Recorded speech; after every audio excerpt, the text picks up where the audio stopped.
जय श्री श्याम साथियों, आज हम एमपी टेट वर्ग 3 2022 में हुए पेपर को सॉल्व करेंगे, जिनमें से पहला आज हम ईबीएस के पेपर को सॉल्व कर रहे हैं। क्वेश्चन है, निम्नलिखित में से कौन ईबीएस के व्यापक विषयों के अंतर्गत नहीं है, यानी कि ये कौन सी थीम्स नहीं है। आप सभी जानते होंगे इन्वायरमेंट 6 थीम्स से मिलकर बनता है। पहली है हमारी फैमिली एंड फ्रेंड्स, सेकंड है फूड, थर्ड है वाटर, फोर्थ है शेल्टर, फिफ्थ है ट्रेवल और फिफ्थ है things we make and do, यानी कि चीज़ें जो हम बनाते हैं और करते हैं। तो इनमें से आपको बताना है कि इनमें से कौन सी थीम्स नहीं है। अब थीम्स को भी बांटा गया है दो टाइप से, एक तो ब्रॉड थीम्स मतलब व्यापक थीम्स और दूसरा उसका सब थीम्स। तो इसमें से देखो, पहला परिवार और मित्र यानी फैमिली एंड फ्रेंड्स, ये थीम्स है। दूसरा शेल्टर दिया गया है, ये भी थीम्स है। आश्रय, जिसको शेल्टर को आश्रय या आवास बोलते हैं। और डी, चीज़ें जो हम बनाते हैं यानी things we make and do. तो इसमें से कौन सा नहीं है? पौधे इसमें से हमारी थीम्स नहीं, मुख्य थीम नहीं है। ये सब थीम तो है परंतु मुख्य थीम्स ये नहीं है। तो इसमें हमारा आंसर हो जाएगा बी, पौधे। क्वेश्चन नंबर सेकंड है कि पर्यावरण अध्ययन को परिभाषित किया गया है। पर्यावरण अध्ययन को किस तरीके से परिभाषित किया गया है? एक बहुविषयक शैक्षणिक क्षेत्र जो पर्यावरण के साथ मनुष्य के संबंध को व्यवस्थित रूप से अध्ययन करता है। दूसरा है नई पर्यावरण घटना का अध्ययन और खोज। तीसरा है सामाजिक, जैविक और भौतिक विज्ञान का अध्ययन। चौथा है सम्मिलित रूप से विज्ञान और सामाजिक विज्ञान। तो इसका सबसे अच्छा आंसर है एक बहुविषयक शैक्षणिक क्षेत्र जो पर्यावरण के साथ मनुष्य के संबंध का व्यवस्थित रूप से अध्ययन करता है। Study and discovery of new environment phenomenon. तो इसका आंसर हो गया पहला ए। क्वेश्चन नंबर 63 है, अ नॉन क्लाइमेटिक फैक्टर मतलब एक गैर जलवायु कारक क्या है? तो प्रेशर, पहला दबाव, ये जलवायु का कारक है परंतु गैर जलवायु कारक नहीं है। दबाव तो यही है। ह्यूमिडिटी यानी कि आर्द्रता, मॉइस्चर यानी कि आपकी नमी, और लैंड डिग्रेडेशन यानी कि भूमि अपक्रमण, ये आपका गैर जलवायु कारक है, यानी जलवायु का फैक्टर इसमें से यही भूमि अपक्रमण नहीं है। तो आंसर हो गया डी। आप सभी जानते हैं कि जलवायु के मुख्य कारक में प्रेशर भी आता है। जहाँ प्रेशर होगा वहाँ अलग होगा एनवायरनमेंट, क्लाइमेटिक चेंज देखने को मिलेगा। आर्द्रता वो भी डिपेंड करती है, नमी भी डिपेंड करती है, परंतु भूमि अपक्रमण ये आपकी डिपेंड नहीं करती है। तो ये हमारा क्लाइमेटिक फैक्टर ना होके नॉन क्लाइमेटिक फैक्टर है। अब आ जाता है आपका क्वेश्चन नंबर 64, पारिस्थितिक तंत्र पर मानवीय गतिविधियों के प्रभाव के बारे में निम्नलिखित में से कौन सी गतिविधि सही है? तो जो हमारा इकोसिस्टम होता है इसमें से कौन सी एक्टिविटी जो है वो सही है, वो बताना है आपको। तो डिप्लेशन ऑफ ग्राउंड वाटर, भूजल का ह्रास करना, मिट्टी की उर्वरता बढ़ाना, वन क्षेत्र में वृद्धि करना या प्रदूषण कम करना। तो इसकी सही गतिविधि जो है वो प्रदूषण कम करना। इसका आंसर हो गया डी। अब आप देखेंगे क्वेश्चन नंबर 65, निम्नलिखित में से किस प्रकार वायुमंडल में 79% नाइट्रोजन, 21% ऑक्सीजन और इस तरीके से ये गैसें पाई जाती हैं? तो किस प्रकार से वायुमंडल में ये गैसों का जो बंटवारा किया गया है वो है किस तरीके से? आयतन के बेस पर, या भार के बेस पर, या वेलोसिटी यानी कि वेग के बेस पर। तो इसका आंसर हो जाएगा आपका पहला, यानी कि वॉल्यूम, जो आयतन है उसी के बेस पर ये वायुमंडल में 79% ऑक्सीजन नाइट्रोजन, 21% ऑक्सीजन है। क्वेश्चन नंबर है हमारा 66, निम्नलिखित में से क्या जंगल का कार्य नहीं है? Which of the following is not a forest service. तो देखिए जंगल का क्या काम नहीं है, तो आप सभी आंसर जानते होंगे। सतह से वर्षा के जल को कम करना, पहला। मिट्टी के कटाव को रोकना। देखो जंगल का मुख्य काम, देखो जल कटाव को भी रोकना होता है, सतह से वर्षा जल के प्रभाव को कम करना, ये भी होता है। स्थानीय तापमान को नियंत्रित करना, ये भी होता है। परंतु ध्वनि प्रदूषण कम करना, ये ध्वनि प्रदूषण जंगल थोड़ी ना फैला रहे हैं या इनसे कोई ध्वनि प्रदूषण कम होगा, बिल्कुल नहीं। हाँ, वायु प्रदूषण इससे जंगल से सही होता है या कम हो सकता है। तो आपका आंसर डी हो गया। इसमें से आपसे नेगेटिव क्वेश्चन पूछा था, तो नेगेटिव आपका आंसर ध्वनि प्रदूषण कम करना यानी डी हो गया। क्वेश्चन है 67, निम्नलिखित में से कौन एक गैसीय जैव भू रासायनिक चक्र नहीं है? वाटर साइकिल, जल चक्र होता है, कार्बन डाइऑक्साइड यानी कि पानी कैसे बरसता है पूरी प्रोसेस को हम वाटर साइकिल बोलते हैं, कार्बन साइकिल ये भी होता है। परंतु फास्फोरस साइकिल यानी कि फास्फोरस चक्र ये नहीं होता है। ऑक्सीजन चक्र भी होता है। तो निम्नलिखित में से कौन एक गैसीय जैव भू रासायनिक चक्र नहीं है, पूछा था आपसे, तो इसका आंसर हो गया सी, फास्फोरस चक्र। अब क्वेश्चन है आपका 68, जो कि बहुत ही शानदार क्वेश्चन है और ये एनसीईआरटी से पूछा जाता है। एनसीईआरटी का ही क्वेश्चन है। एक चंगपा जनजाति के बारे में एनसीईआरटी में पूरा विश्लेषण किया गया है। चंगपा पहाड़ों पर रहने वाली एक जनजाति शंकु के आकार के तंबू में रहती है, जिसे याक के बालों से बुना जाता है, एक साथ सिला जाता है, 9 डंडों से बांधा जाता है, फिर करीब 2 फीट गहरी जमीन खोदकर टेंट लगाया जाता है। उनके तंबू को क्या कहा जाता है? बहुत अच्छी बात पूछी। देखो, पूरी कहानी आप चंगपा के बारे में जब पढ़ेंगे तो आपको ये पूरी चीज़ें याद आ जाएंगी। जिसने भी एनसीईआरटी पढ़ा होगा तो समझ में आ जाएगा कि उस तंबू को क्या कहते हैं। तो तंबू को कहा जाता है, सीधा आंसर है रेबो। तो रेबो इसका आंसर हो गया ए। अब हम पढ़ते हैं 69, चंगपा अपनी भेड़ बकरी को अपने डेरे के पास रखते हैं, वह स्थान क्या कहलाता है? सैड, छप्पर, डोंगा, घाटी, लेखा यानी कि लेक या सेका। तो इसका आंसर हो गया आपका लेक, यानी कि जो जिसको वो बांधते हैं, भेड़ बकरी अपने डेरे के पास रखते हैं, उस स्थान को कहा जाता है लेक। इंग्लिश में हम उसको लेखा पढ़ते हैं, लेखा, लेकिन हिंदी में उसको लेक पढ़ते हैं। तो हमारा आंसर सी हो गया। 70, श्रीनगर में कई प्रकार परिवार एक नाव में रहते हैं जो अंदर से अलग कमरों वाले घर की तरह होते हैं, जो मुख्य रूप से डल झील और झेलम नदी में देखा जाता है। अब आप समझ गए होंगे, श्रीनगर जम्मू कश्मीर में जो वहाँ पर झीलें हैं, डल झील, बुलर झील, तो वहाँ पर बोट यानी कि नाव, और नाव में भी छोटे छोटे घर बने होते हैं, कमरे के आकार के होते हैं। उनको हम कहते हैं क्या? डोंगा। क्या बोलते हैं? ढोंगा। तो ऐसा नहीं उनको बोट हाउस बोलते, नहीं, उनको ढोंगा कहा जाता है, उनका एक अलग नाम है। तो इसका आंसर हो गया ढोंगा। देखने को हमें यहाँ पर बोट हाउस भी दिया गया है, लेकिन नहीं, ढोंगा बोलते हैं इसको, ढोंगा, और हिंदी में बोलते हैं उसको घाटी। तो इसका आंसर हो गया बी। अब क्वेश्चन है, कोई भी स्थान जिसके लिए ऐतिहासिक और स्थापत्य सांस्कृतिक के संरक्षण की आवश्यकता होती है, वह कहलाता है, उसको हम क्या बोलते हैं? हेरिटेज पेरिसेंट्स यानी कि विरासत परिसर, या आर्क्वेट या धनुषाकार, या कोबरेल्ड, या इंसलाइंड हेरिटेज इच्छुक विरासत। तो इसका आंसर पहला ही है, हेरिटेज प्रीसाइनेट्स, तो विरासत परिषद। क्वेश्चन है आपका 72, विरासत के प्रति यानी कि what is the full form of intake regarding awareness of heritage? विरासत के प्रति जागरूकता के संबंध में इनटेक का पूर्ण रूप क्या है? INTACH का पूर्ण रूप क्या है? तो इसका आंसर है आपका I for Indian, N for national, T for trust, for art and cultural heritage. तो इसका सही आंसर है पहला, जो कि विरासत के प्रति जागरूकता के संबंध में हमें बताता है।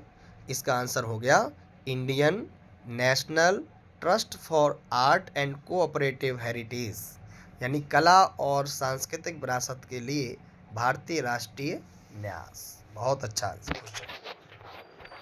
इस बार वर्ग 3 का लेवल बहुत अच्छा रहा। अब हम क्वेश्चन पढ़ते हैं 73।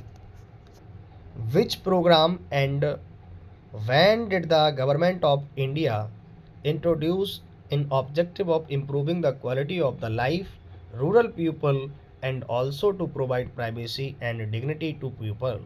यानी भारत सरकार ने ग्रामीण लोगों के जीवन की गुणवत्ता में सुधार लाने और महिलाओं को गोपनीयता और सम्मान प्रदान करने के उद्देश्य से कौन सा कार्यक्रम और कब शुरू किया? तो पहला क्वेश्चन है central rural sanitation programme CRSP in 1986, या second national women health sanitisation NWHS, या सी TSCP यानी कि national rural development of sanitation programme. तो इसका सही आंसर है आपका ए। भारत सरकार ने ग्रामीण लोगों के जीवन की गुणवत्ता में सुधार लाने के लिए एवं महिलाओं को गोपनीयता और सम्मान प्रदान करने के लिए central rural sanitation programme CRSP, C for central, R for rural, S for sanitation और P फॉर प्रोग्राम इन 1986 में किया, जिसको हिंदी में कहा जाता है केंद्रीय ग्रामीण स्वच्छता कार्यक्रम, जो कि 1986 में आया था। तो पहला इसका आंसर हो गया। क्वेश्चन नंबर है आपका 74। भारत के प्रधानमंत्री ने स्वच्छ भारत मिशन कब शुरू किया? ये क्वेश्चन सभी को याद होना चाहिए और जुबान पर याद होना चाहिए। आप सभी जानते हैं हमारे देश के यशस्वी एवं अद्वितीय प्रधानमंत्री माननीय नरेंद्र मोदी जी ने गांधी जी के जन्म जयंती पर इस अभियान को प्रारंभ किया था। तो आप सभी समझ गए होंगे कि गांधी जी का जन्म कब हुआ था? 2 अक्टूबर को। तो इसमें से आपको क्या दिख रहा है? 1 जनवरी, 2 अक्टूबर, 24 नवंबर और 15 अप्रैल। तो पहले सीधा ही आंसर हो गया आपका 2 अक्टूबर 2014। ये आपको बहुत ही याद रहने की चीज़ है, आवश्यक है। तो अब पढ़ते हैं हम 75। भारत सरकार द्वारा इन्कोस्पार की स्थापना किस वर्ष की गई? In which year was INCOSPAR set up by the government of India? Bharat सरकार द्वारा इन्कोस्पार की स्थापना किस वर्ष की गई थी? तो इसका आंसर है 1962, 1962 में। तो इसका आंसर डी है। क्वेश्चन नंबर 76 है what is the full form of TERLS that was set up by the predecessor organization of ISRO? टर्ल्स बोलते हैं उसको, टर्ल्स का पूर्ण रूप क्या है और जिसे इसरो के पूर्ववर्ती संगठन द्वारा स्थापित किया गया था? तो टर्ल्स का फुल फॉर्म है आपका Thumba equatorial rocket launching station. Thumba equatorial rocket launching station. इसका आंसर है B, TERLS. T for Thumba, E for equatorial, R for rocket, L for launching और S फॉर स्टेशन। तो टर्ल्स का ये फुल फॉर्म है। तो आंसर हो गया बी। अब हम पढ़ते हैं क्वेश्चन नंबर 77। निम्नलिखित में से कौन सी अंतरिक्ष एरोस्पेस एजेंसी अपने देश के साथ सही सुमेलित सही है? मतलब कौन सी अंतरिक्ष एजेंसी किस देश में है और ये सुमेलित नहीं है, यानी कि इसमें से एक क्वेश्चन ऐसा होगा जो कि गलत दिया गया है, उसको आपको हमें फाइंड करना है। तो देखिए CNSA चाइना, ये बिल्कुल सही एजेंसी है। CNSA जो एजेंसी है वो चीन की है। दूसरा DLR अंतरिक्ष डेनमार्क, ये डेनमार्क की नहीं है। यही हमारा आंसर हो गया। अब आप देखेंगे CNES आपकी फ्रांस की है और लैफन इंडोनेशिया की है। लेकिन क्वेश्चन DLR अंतरिक्ष एजेंसी आपकी डेनमार्क की नहीं है। तो ये आपका सुमेलित आंसर हो गया।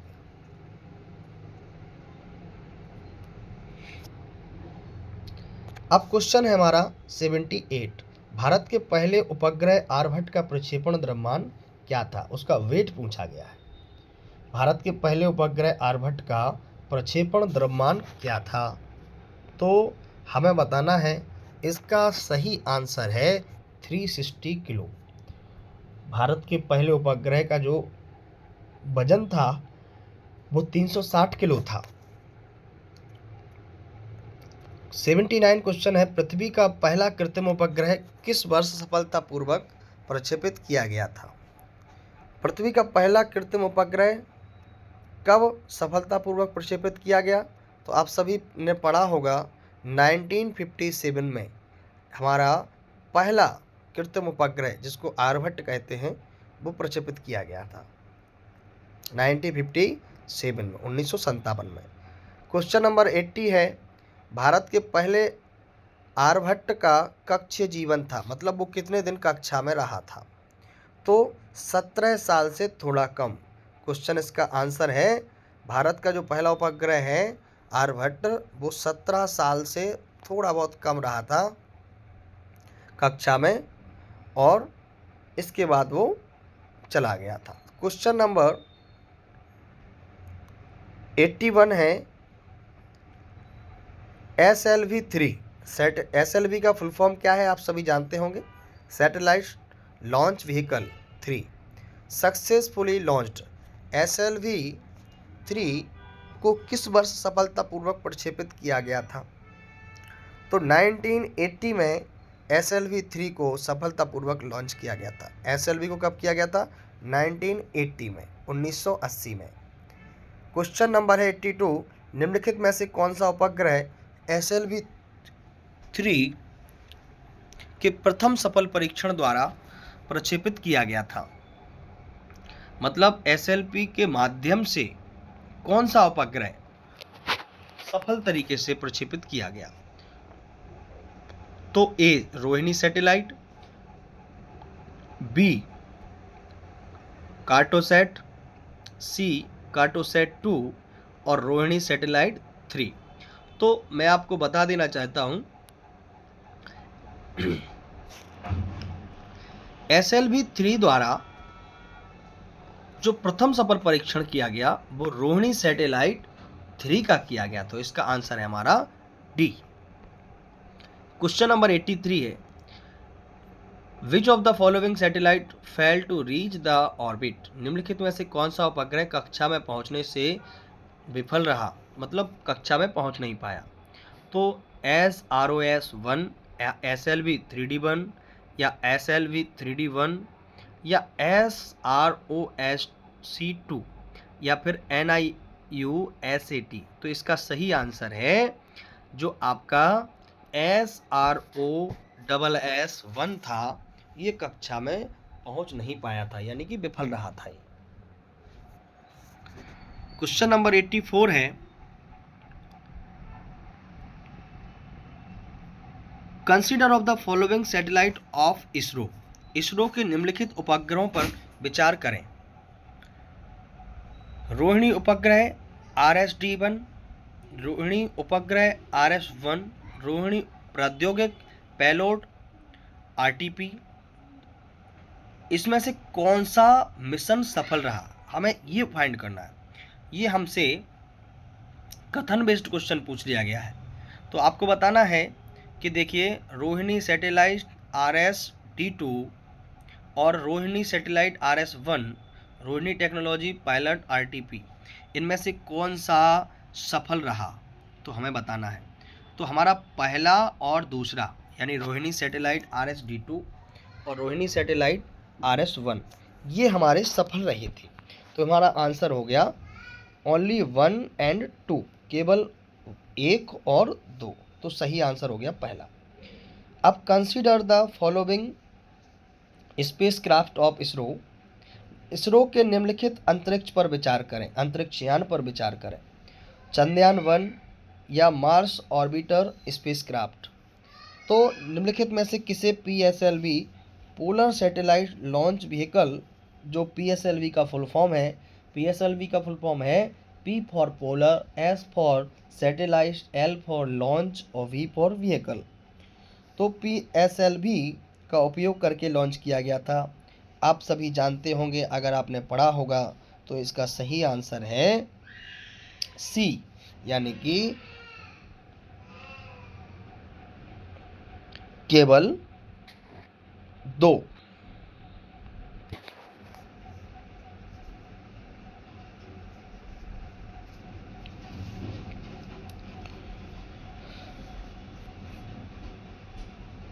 सॉरी, हाँ, इसरो के निम्नलिखित अंतरिक्ष यान पर अगर हम विचार करें तो PSLV द्वारा दोनों भेजे गए थे, चंद्रयान 1 और चंद्रयान 2। तो हमें कहाँ दिख रहा है? ओनली 1 ए ऑप्शन में है, ओनली 2 बी ऑप्शन में है, सी में है दोनों 1 और 2। तो दोनों ही चंद्रयान 1 और चंद्रयान 2 यानी मार्स ऑर्बिटर स्पेसक्राफ्ट, ये भी दोनों ही हमारे PSLV द्वारा लॉन्च किए गए थे। क्वेश्चन है 86, विच of the following is a work of new space India limited NSIL, यानी कि निम्नलिखित में से कौन new space India limited NSIL का कार्य है? उपग्रह बनाना यानी सैटेलाइट बनाना, ग्राहकों से संबंधित उपग्रहों के लिए लॉन्चिंग सेवाएं प्रदान करना, या भारतीय उद्योगों के माध्यम से उपग्रह निर्माण को सुगम बनाना। कौन सा काम जो है वो NSIL का है?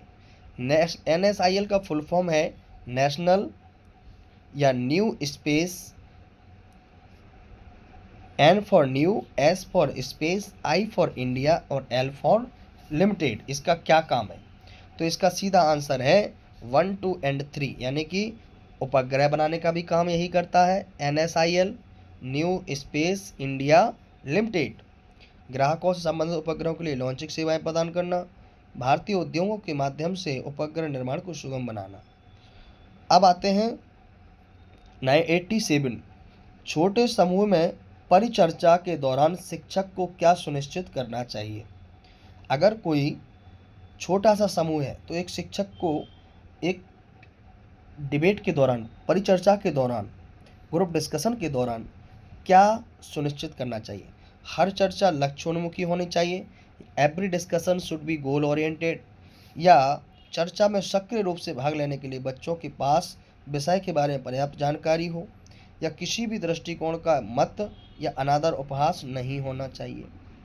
तो आप सभी जानते हैं कि जो भी चर्चा हो वो कैसी होना चाहिए, उसका ग्रुप डिस्कशन कैसा होना चाहिए, इस पर हमें इसका सही आंसर बताना है। तो तीनों ही चीज़ें बहुत ही सही हैं। हर चर्चा लक्ष्योन्मुखी होनी चाहिए, चर्चा में सक्रिय रूप से भाग लेने के लिए बच्चों के पास विषय से संबंधित जानकारी भी होना चाहिए। अगर उनके पास कोई जानकारी नहीं है, हम चर्चा में शामिल हो गए तो क्या मतलब? और किसी भी दृष्टिकोण से या किसी का अनादर या उपहास करना हमारा उद्देश्य नहीं होना चाहिए। तो इसका आंसर है 1, 2, 3। तो आंसर है डी। ये हमारे डी वाले ऑप्शन में हमको देखने में को मिल रहा है। अब 88, many student enjoy small group discussion because, कई छात्र छोटे और परिचर्चा का आनंद लेते हैं क्योंकि यह सहकर्मी आधारित संचार है, इसमें अंतःक्रियाएं होती हैं, यह शिक्षार्थियों की सक्रिय भागीदारी को प्रोत्साहित करता है। मैं आपको बता दूं कि ये तीनों ही आंसर जो हैं एकदम सही दिख रहे हैं, यानी कि 1, 2 और 3 ये तीनों ही आंसर एकदम परफेक्ट हैं। कई छात्र छोटे परिचर्चा का आनंद लेते हैं, क्यों लेते हैं? क्योंकि यह सहकर्मी आधारित संचार है, इसमें अंतःक्रियाएं होती हैं, यह शिक्षार्थियों की सक्रिय भागीदारी को प्रोत्साहित करता है। तो आंसर हो गया डी, तीनों ही। 89 क्वेश्चन है, कौन कौशल जो छात्र छोटे और परिचर्चा के माध्यम से विकसित करते हैं, मतलब ऐसी कौन सी स्किल डेवलप हो जाती है जो बच्चे ग्रुप डिस्कशन में शामिल होते हैं? तो विश्लेषणात्मक यानी कि एनालिटिकल और कम्युनिकेशन, तो दोनों ही आंसर सही है। बच्चा विश्लेषण करना भी सीख जाता है, किसी चीज़ को एनालाइज करना सीख जाता है, और उसका कम्युनिकेशन स्किल्स भी अच्छा हो जाता है। तो आंसर हो जाएगा हमारा दोनों, बोथ 1 एंड 2। क्वेश्चन नंबर 90 और आखिरी, निम्नलिखित में से कौन सा EBS शिक्षण अधिगम की अवलोकन पद्धति का लाभ नहीं है? Which of the following is not the advantage of observation method of teaching learning EBS. कुल मिला के पर्यावरण शिक्षण ईबीएस शिक्षण अधिगम की अवलोकन पद्धति का जो लाभ नहीं है, हमेशा नोट देखना है।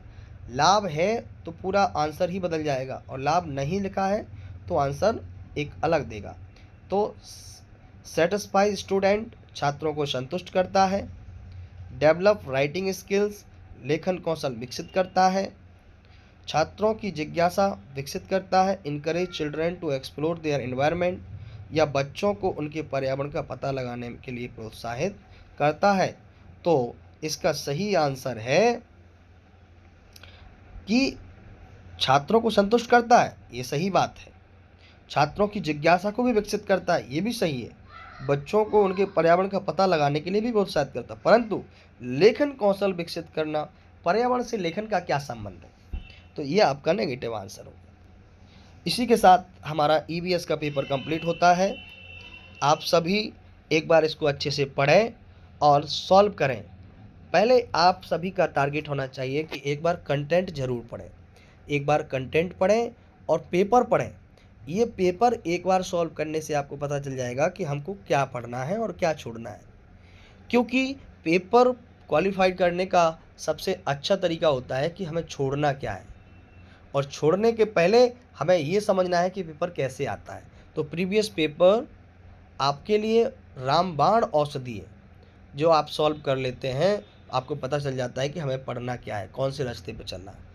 तो इसी के साथ हमारा ये पेपर कंप्लीट होता है। जय श्री श्याम।